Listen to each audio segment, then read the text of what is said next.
when you cook a food, by the way, it becomes a problem for you. And I'll give you 3 scientific studies on that. First was done by Ryzhkinikov at Pasteur Institute in 1933, where he showed any level of cooked food, cooked plants included, your body's immune system identifies it as a foreign or an alien substance and attacks it. So you're compromising your immune system by eating cooked food. You don't want to do that, especially if you're sick.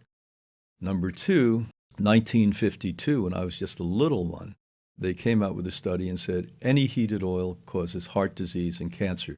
We spoke a bit about that with fish oil, but even lettuce has oil in it. Spinach has oil in it. Wow. So we know that. That's established. By the way, the first one has been, they tried to challenge it 3,878 times. Second one, 1,962 times. Wow. The third one, they didn't do it. It was impossible to do it.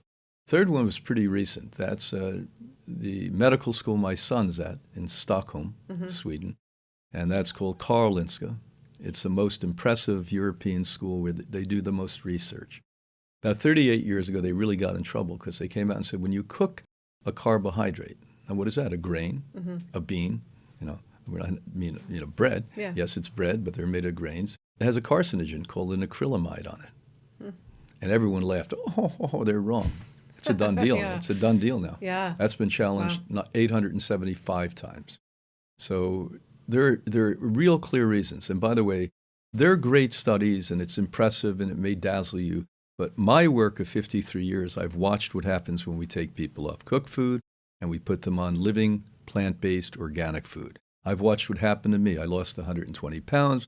My consciousness completely shifted. My muscles grew. I became a happy guy versus a guy who was angry and spitting and cursing all of the time. And this isn't because some magic happened. It's because the original lifestyle of man is raw. What do you think we had? Cook stoves along the way when we were nomads? I know, that's the thing.